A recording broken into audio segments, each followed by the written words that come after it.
Hello and welcome, Exiles. Let's talk to the first and most important decision you need to make for Path of Exile 2. What class are you going to play?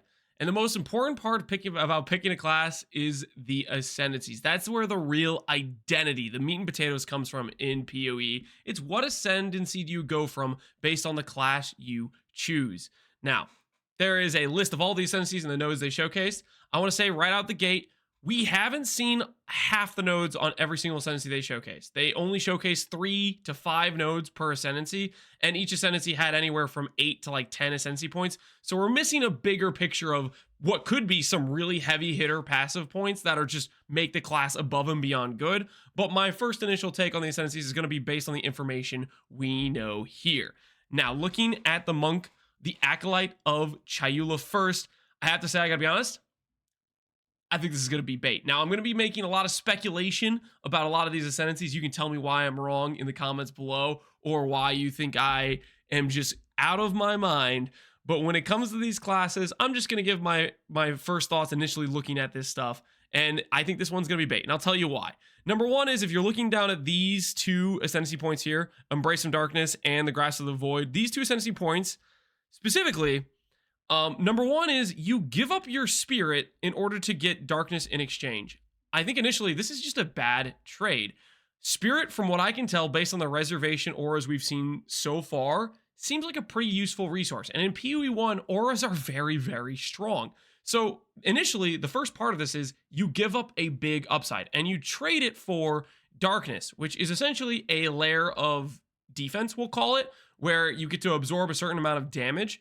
This goes from 100 at the baseline, and then you get +5 per level. So at level 100, we'll say 600 total darkness. My thought on this is this nice to have a temporary barrier, but is it worth all your spirit? I don't think it's even close to worth all your spirit because of this right here. Lasts for 10 seconds. When you get hit, the damage is taken from the darkness, and it's reserved for 10 seconds. 10 seconds is a long time in Path of Exile. That's a large amount of time. You could die multiple times within 10 seconds. PoE 2 is going to probably play differently than Path of Exile 1, but 10 seconds is still a long time, and I just don't see how this would ever be worth trading your reservations, which are auras, heralds, that sort of thing, trigger skills, for darkness in terms of a little extra defensive layer. Now, the upside from it is then you can spend an Ascendancy point to get Grasp of the Void, which gives you gain as extra damage for Chaos based on Unreserved Void, which at 600 darkness, which you might be able to increase this darkness number. So just bear with that. You know, if you can increase it to a larger number, it gets better and better. But it says 1% damage per 20 unreserved. That is like 30% gain is extra, which is a very strong node while it's unreserved. So it's strong until you get hit, and then all your damage falls off if you take multiple hits in a row and stuff like that. It's something where if you play well, you could benefit and have nice damage, but I'm not so certain that's going to be easy to pull off. I think that's going to be hard to pull off, and you're spending 4 Ascendancy points for it, and you're giving up auras, which could be damage nodes, which might make up for the difference in damage of gain 30% versus not gain 30%. So what I'm thinking right now is these first 2 points, they seem kind of risky in my opinion. And then on top of that, looking at the other points, Chayula's Gift, max 10 Chaos Res. This could be actually kind of decent. Just depends. We don't know what unique items are in the game. If there's something that gives you like Divine Flesh like there is in PoE 1, which is damage taken as Chaos, this could actually be quite strong. But outside that possibility, initially when you start the game, Chaos Res is probably going to be a bit hard to get. I don't think those unique items are going to be readily available. And initially, this is not going to be a very strong point right out the gate because it's 10 max res for Chaos Res, and you're probably not even going to have Chaos Res by the time you're clicking your first Ascendancy. It's something that late game might be good, but who knows. And then other nodes here, Waken in Dream, it's a on-kill effect that gives you some extra power while mapping. Might feel good for a mapping style build, but it's going to do nothing for you in a boss fight. And that's rough, I think, especially when considering a lot of the end game super loot and pushing your Atlas further is about killing these bosses. So I don't know, that has question marks for me. And then Mana Leech applies to your ES Leech. This might be decent, but I gotta be honest, from what I see of the passive tree, I see solutions to mana that aren't that hard to get, that don't cost your entire Ascendancy. On top of the fact this is your mana leech applying to your ES leech. What that means is if your mana leech is based on your mana pool's kind of hard to scale to a big number unless you're like literally an Archmage build, which they haven't really showcased any Archmage support too much yet. So I don't even know if that's going to be in the early access, like stuff to support scaling a bunch of mana and benefiting it. It might exist in unique items. We don't know. But the point is, normally you're not scaling that high of a mana number, which means your leech is based on like the total amount of mana or the resource you have that you're leeching, which means you might not really end up getting that much leech per second from this node, which then makes this node not necessarily that strong. That's the thought I get when looking at these things. So overall, I think this is going to be bait. I could be completely wrong, but that's my opinion.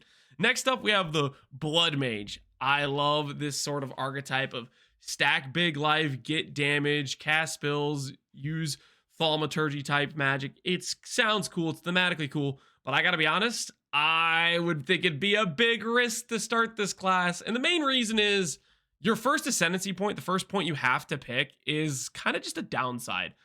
Usually when you're trying to progress through a game, especially when you don't really know what's good or bad, if your first ascendancy point is just like not upside, that's going to be kind of rough in terms of making sure your character can progress to getting your second ascendancy point. In terms of like, normally you get that first ascendancy point and it starts making the rest of the campaign easier as you go. I would be a little bit hesitant to start this build just because of that.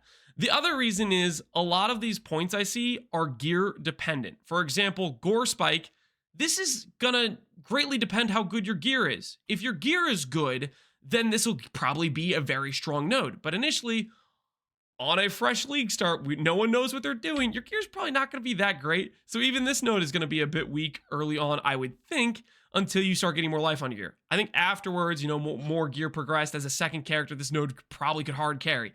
But before that point, I'd be a little bit worried about that. Another thing I want to point out, Leech might be good. Don't really know. I don't really know what they're doing with Leech. No one ever knows what they're doing with Leech. They're changing it. Who freaking knows? So that's a question mark. But outside of that, Crimson Power, if you go down here, just want to point this out. This says specifically body armor. I believe that means just your chest piece, not your gloves, not your boots, not your helmet, not your shield. If you're familiar with Crimson Power from like the Warlock Ascendancy back in PoE1 Affliction League, it applied to all those gear slots, whereas this is just your body armor, which is quite a bit weaker. Still will be nice for scaling life, but you have to remember, we don't have percent life on the tree as far as we know, which means scaling that extra flat, you're going to get less out of it, if that makes sense. So keep that in mind. I think there's some limitations here. I think this would be a risky first Ascendancy pick. Next up, we have the Sorceress, the Chronomancer, and this is going to be something that I'm going to talk about throughout a lot of these Ascendancies. They showcase Ascendancy points that give a skill. There are some pretty big unknowns in terms of how much this does for you, the player. Now, I'm going to start off with something we do know, which is Temporal Rift in PoE1. This, to me, if it's like it is in PoE1, I don't know, man. Temporal Rift feels pretty baitish in PoE1, but maybe there's some scenarios where you can make it work. Granted, it feels cool to like warp around, warp backwards, but a lot of times in PoE1, you just want to keep moving forward. In PoE2, the gameplay is going to be different, and you know, maybe that's a big part of this feeling better, is where you can warp out of a dangerous situation. When I played the playtest in June or whatever it was, getting out of dangerous situations, being able to warp backwards would have been quite useful, and it's not a reservation, so maybe this end up might feeling good. Time freeze looks really freaking cool, so you have to go through the Temporal Rift to get the time freeze.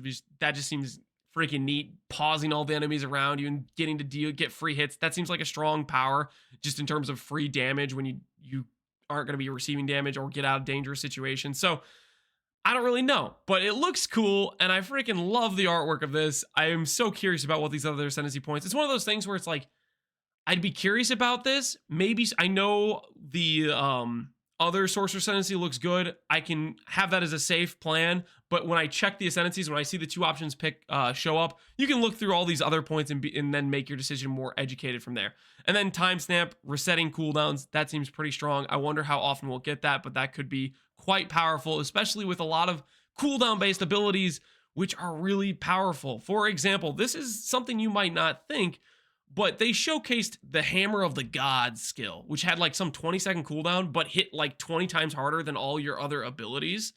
Something like that, if this reset cooldown thing has any sort of like decent time frame which you get to use it, could be really powerful. You could be running around as a sorceress that's actually a two-handed mace build, using that time snap to reshot and get another shot at a really big cooldown skill. And for all we know, there's other very powerful spellcaster abilities that are on a big cooldown that you get to reset and redo, and maybe you get to two-shot an enemy or two-shot a boss or something. That could be potentially very strong. So this one's just super interesting, but also question mark, question mark, question mark. How useful are these going to be? How are these skills going to feel in actual combat? It's something I'm going to have to, you have to get in and play and find out.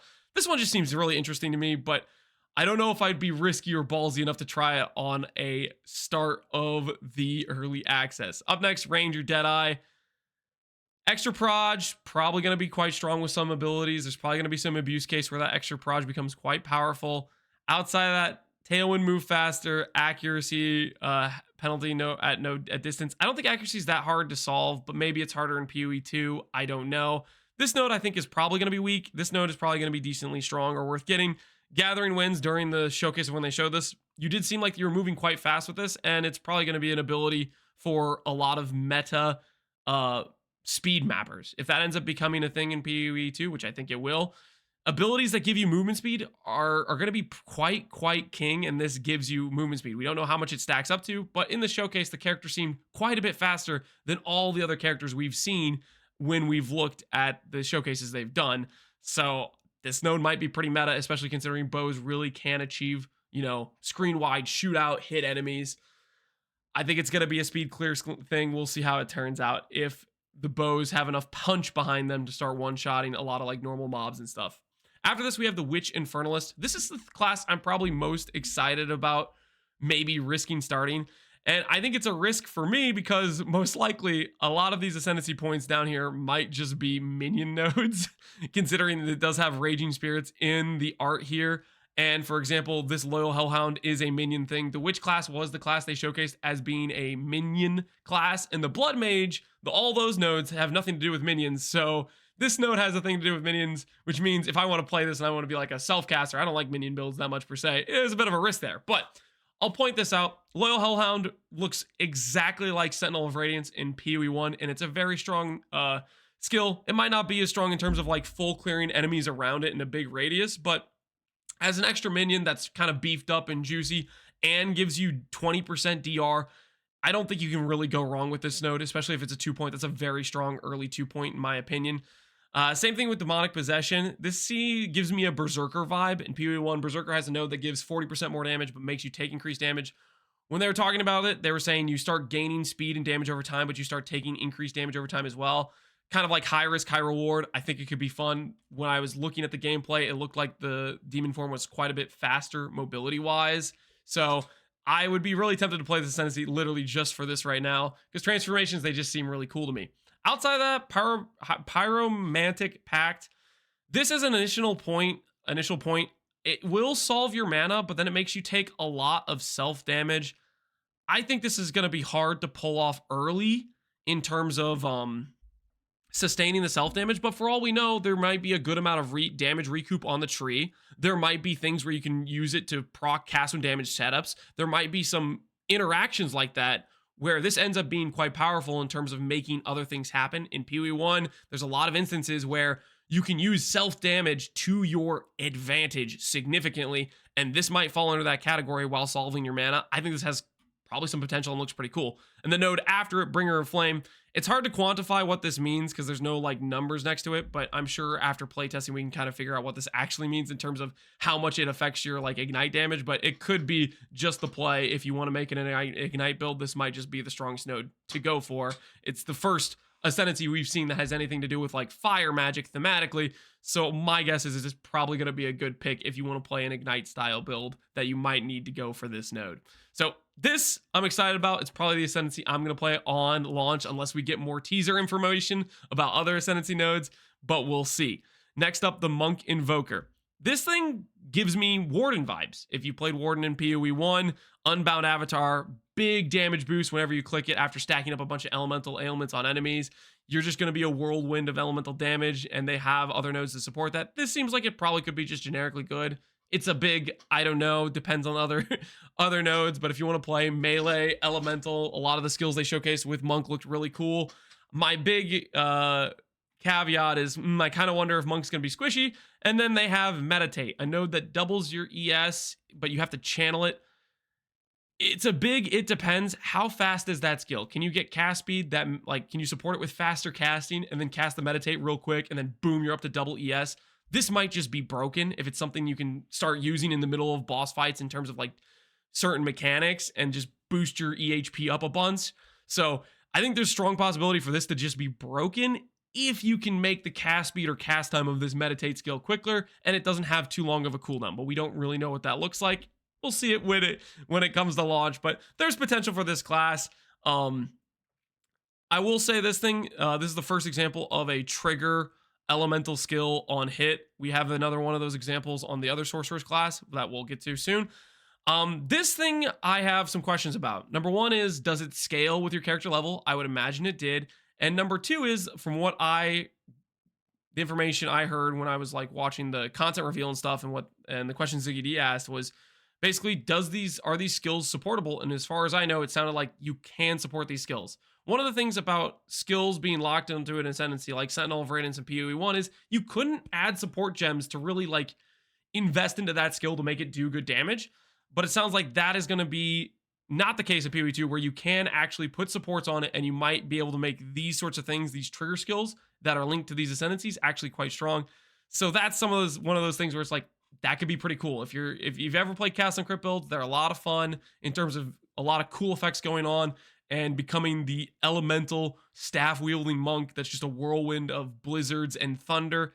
I think that could be an interesting time, but it's I don't freaking know. One of the things I'm so excited about PoE, like the launch, is they're keeping the information like from us. They're not giving us the full passive tree. They're not giving us all the Ascendancy nodes. I'm hoping that we still get some teasers throughout, but not the full picture. So that way, when we're all going on the launch for the early access, it's just a big, I don't know what's going to happen, and just everybody's finding cool stuff as they're leveling up, getting their Ascendancy points and whatnot. I'm just really pumped for it. Mercenary, Gemling, Legionnaire. This dude, I think, could be strong, but it's, again, packed with I don't knows. Quality on skill gems. We don't know how good quality is on skill gems. I haven't really seen any quality effects on skill gems. Who knows what that means? In PoE 1, quality can be, with 20 quality, that can be up to like 10% or 20% more damage on most skills. In this game, who knows? That affects your auras, reservations, all the active skill gems could be really strong. 3 additional gem skill slots. This, I think, is overkill. I could be wrong, but I'm just thinking about how many skill gems and how many sockets they're giving us already. This just seems like overkill. Like, in order to support the node behind it, which gives a ton of max res, which is very strong max res, unless it's really common in PoE 2, if it's a hard resource to get, this is a ton of defensive power for elemental damage. And the thing is, I would almost see myself using this node just to socket in random support gems, not even stuff I'm going to use, but literally just to fulfill getting a certain amount of max res to get like, oh, I need 3 more blue to get 1 more max cold res, stuff like that.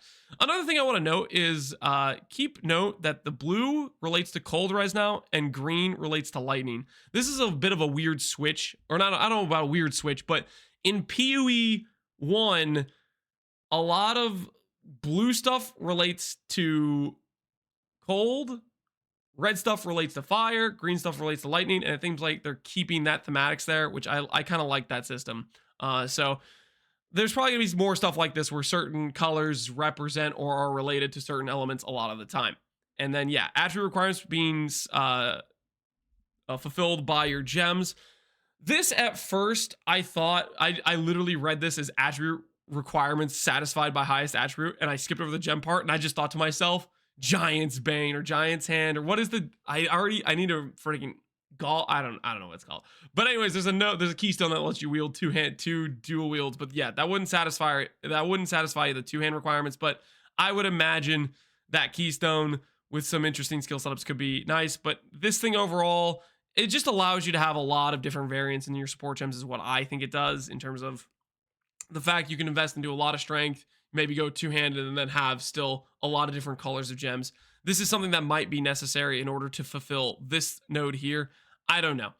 This one's a big question mark. This is not something I think I would start. It seems really risky to me, but that's okay, because the other Mercenary I think is just generically strong. The Ranger Pathfinder, flask skills, concoction skills. Who knows how strong these are? In PoE 1, the flask skills are kind of a meme, except for Poisonous Concoction, which is actually really strong. So this has a wide range of possibilities. Could be good, could be bad. I don't freaking know. And then after that, the not being slowed down nodes will probably feel decent. I would imagine this seems like it might just be slower than the Deadeye. Like the Deadeye just seemed fast, whereas this is like you get less of a penalty. So I feel like if you're going for speed, you're probably just going to pick Deadeye. But outside of that, poisons, poison prolif, and double poisons. This is about 30% more poison damage if you factor in the less duration. This could just be strong if you want to play a poison build. Don't really know what to expect from poison in PoE 2. In PoE 1, it's really good. In PoE 2, no freaking clue. I don't know how much mechanically it's changing in terms of if it's something that has a... Well, clearly it seems like it has a limited number of stacks because this is allowing you to double the stacks, or at least maybe it allows you to hit 2 poisons at once. I'm not 100% sure on the wording on that. But anyways, there's some question marks there. Next up, the Sorceress Stormweaver. This is the spell counterpart, I think, to the Monk Cast on Crit build, if you wanted to be a spell Cast on Crit build, because it has a node that says trigger this on crit with spells. So you have the one that's a melee hits, trigger on hit, and the one that's a spell trigger on hit. Both of these possibilities, I think, could be quite strong and a lot of fun, and it basically is contingent on how strong are these skills they're triggering, and is it true that, yes, we can support them. To me, it seems like there's some decent possibilities there, but I don't really know how hard it is to get the crit chance, to how consistent these sort of triggers are going to be. My guess, though, is it's probably going to be a lot of fun. You know, you're running around, you're casting, like, I don't know, ball lightning, and then you're triggering these elemental storms because ball lightning hits a ton of times, and then it procs crits and stuff like that. It could end up being quite strong. It's really just dependent on what kind of cooldowns come with these skills, how hard they hit, and that's just like, we won't know until we play it, but it looks exciting. And then being able to shock an enemy twice and all damage contributes to shock chance.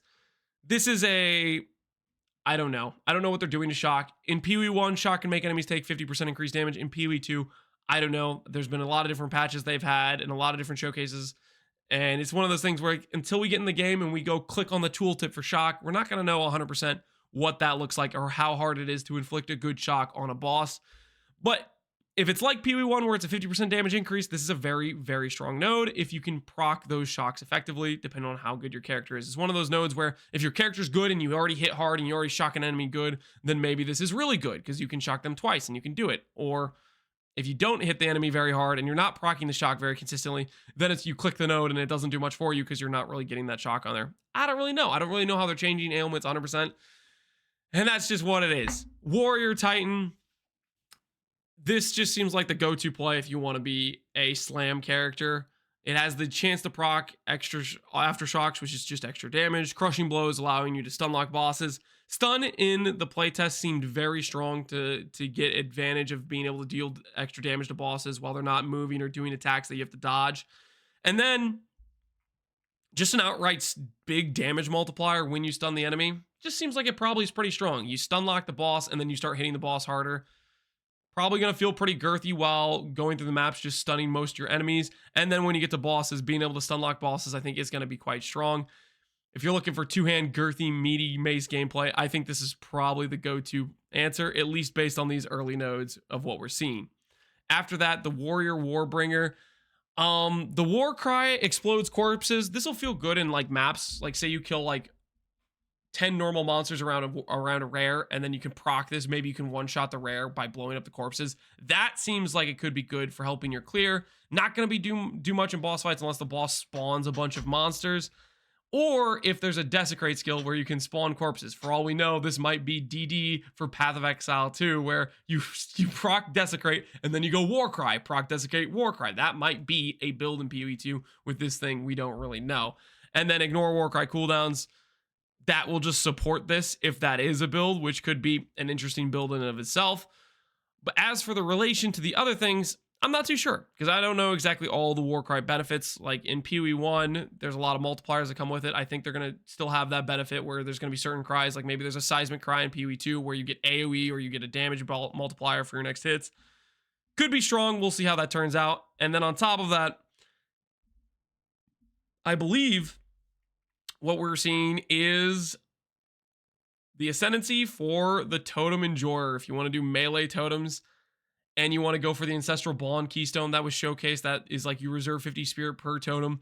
That seems like it could be a build in of itself. I'm not going to be playing that personally because I don't like totems, but I gotta be honest, it looks kind of cool. Summon totems, and then you get these ancestral spirits along with them that go like it's like a minion totem hybrid. And it seems like it could be interesting. Seems like it could be cool, but honestly, I don't friggin' know.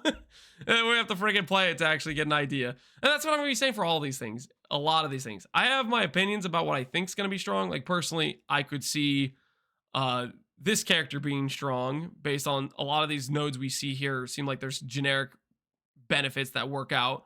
Whereas when I look at something like this, I think it'll be fast. Will it do damage? Will it be tanky enough? If you're failing maps, does it matter that you're fast? I don't know.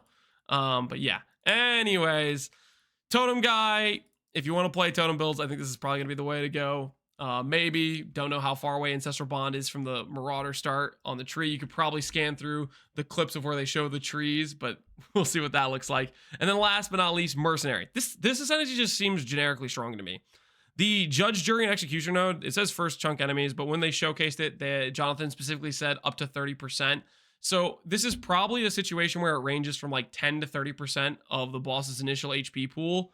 Something like that, which would mean this is a damage multiplier of somewhere in the range of 20 to 30% more damage. It's just a very strong generic node. In the fight they showcased, he shot the boss once, did 260,000 damage, and then his following hits were like 2k damage, 2k damage, 2k damage. So this first hit did the effort of 100 hits on the initial start of a fight, which means very strong initial node, I think. If every single enemy you get a decimating strike on for the first hit, very strong. Just a big damage multiplier, really. And there's not a lot of damage multipliers on these Ascendancy nodes. We're seeing a lot of like thematic, unique things. We're not seeing a lot of damage multipliers necessarily. And to me, this is a fairly sizable damage multiplier. And for all we know, the node behind it is like Slayer Cull. So like maybe you have a reverse cull at the start and a cull at the end or something like that. Who freaking knows? But big damage multiplier for this point. This point, you get to trade evasion armor for elemental, like just an elemental barrier. In PoE 1, there's an example of this sort of thing on the Elementalist, and it's decently strong, but losing armor and evasion, I don't know if that's going to be worth it. Depends how useful those layers of defense are. Depends how strong this is. When we get in game and get numbers, that'll give you a better idea, but they didn't give us those numbers, and I'm not sure they will. They're going to leave us to the discovery of it. This one is a maybe it's good, maybe it's not situation. Zealous Inquisition, this is just, I think, generically good. One of the best things you can do in PoE for map clear and being able to clear up packs is being able to have some source of explode. And this is 10% explode, and it's a big, sizable explosion. If you watch the clip when they're showcasing this, it's a fairly big radius. Like if there's a pack of monsters, one monster dies, the entire pack is getting hit by that explosion. So if you scale any amount of AoE, this could be a map clearing very feels good situation, similar to how people leverage Chieftain Explosion out of their mind in PoE 1. And then after that, Witchbane, I just don't know what this means. I gotta be honest with you, I have no idea what this means. The concentration thing, this makes no sense to me. Maybe this is good, I don't know. I think if you're going Mercenary, this is going to be a very obvious, generically good start, and then maybe later on with gearing, you could make the Gemling guy work better and respect to him, but that's my thoughts right now. Mercenary Witchhunter seems very good. I'm going to say, I'll give you guys a little ranking for all these Ascendancies as I go through them, is how good I think they're going to be, and we'll see what they actually are on League Star. I think Mercenary is going to be an S tier in terms of that class. It seems very good, a lot of generic damage, AoE explosions, can't go wrong there. This class is a totem build, so it instantly gets F tier because I'm a hater. Also, a DD build, as far as I can tell. I am a hater. Have I mentioned I'm a hater for Warcries and totem? Okay, I like Warcries okay-ish, but I'm a hater for totems. This will probably be good if you're a totem player. Maybe it's a B tier. I don't know. I'm just a hater, though. Slam build seems like it'll be good. This will be a solid A tier. I think it'll just be reliable. Strong slams, meaty slams, stun the enemy, beat enemy up with big hammer. That's what we like. Sorceress, Stormweaver. I think for Elemental Caster, this is probably going to be the way to go. I think this is going to be, for spell builds, this is probably going to be maybe the best spellcaster you can do out of all the options. So I'm going to say this is an S tier option. Ranger, Pathfinder, I think this is going to be bad. I have no faith in the concoction skills actually being good. Poison seems like it... it really just depends how good Poison is. If Poison's good, Pathfinder's good. If Poison's bad... I don't know if anything could save Pathfinder because the movement speed stuff, the getting immune to slows things. I mean, that stuff might end up feeling decent, but I don't know if it's going to be enough to be worth it. I'm a little bit skeptical of Pathfinder. Mercenary, General Legionnaire. I think this is going to be a ascendancy that scales with gear type of thing, which means it's going to be bad on league start. Like on league start, it's going to be maybe a D choice, but on late game, it might be an A choice, might be an S choice. But early game, it seems like a risk, in my opinion. Monk Invoker. This seems like it'll just be a solid elemental damage build. If you can scale the cast speed on this skill, I think it's going to be an S tier, very strong build. If you can't scale the cast time and this is hard to pull off in the middle of a boss fight, then I think it's probably going to be more of a glass cannon situation. So this node, I think, is a big contingent factor on whether or not you can make this character tanky or not. We'll see how that goes. Witch, Infernalist, this is what I'm going to start. It's definitely going to be S tier. I'm not coping. It's definitely not going to be a minion build. There's going to be other stuff that's totally useful for a spellcaster ES build. I'm 100% confident. I'm definitely not going to end up regretting this choice. Ranger Deadeye. It's probably going to be very good in terms of like, you're going to get to a point where you have a good bow, you shoot the enemy first. Even if you are used to the 6 portal defense, I think there's going to be situations where you can still get away with being a high damage dealer that shoots enemies from far away and just speed map clears. I think this will probably be strong in PoE 1 in terms of like a trade league environment where it's valuable to get through maps faster. And this character just is one of the only Ascendancies that clearly has a speed enhancement that's very strong. Sorceress, Chronomancer. I want this to be good so badly. It looks so cool. The artwork looks cool. I am going to cope that this is going to... No, it's probably going to be bad. I think I'm going to put it... I'm going to say C. I'm going to say C tier for the Chronomancer. I don't know. The time snap thing with cooldowns could be really strong, but I don't know. It really is a contingent on what the other nodes are. You need stuff that you can scale, and there's not a lot, or at least I believe you need stuff that you can scale, and there's not a lot of stuff that scales outside of this node about getting basically a second shot at a cooldown. So I don't know. I'm a little bit skeptical of that one. This I think is going to be bait early on until you get some gear to benefit, and then it could scale a lot better. I wouldn't want to league start this. I'd say maybe it's a D choice to start with, and I think Acolyte Chayula, I think this is an F choice. I think this is I have no faith in this one. All right, that's my quick and dirty opinion of the Ascendancies and the rundown of what I think of each of the Ascendancy nodes. You can give me your opinion about how wrong I am in the comments below. But yeah, those are the Ascendancies being launched for the early access December 6th. I hope to see you guys there. And I'm going to probably keep making some videos on various things as we get more information, if we get more information. Because for all we know, they might just leave us in the dark, and we're going to be showing up on day one, not knowing the tree, not really knowing all the Ascendancy points, and just exploring and having some fun with it. So I'm excited for that discovery. We'll see how it goes. As always, thanks for watching, Exiles. Take care, and peace out. Have a good one.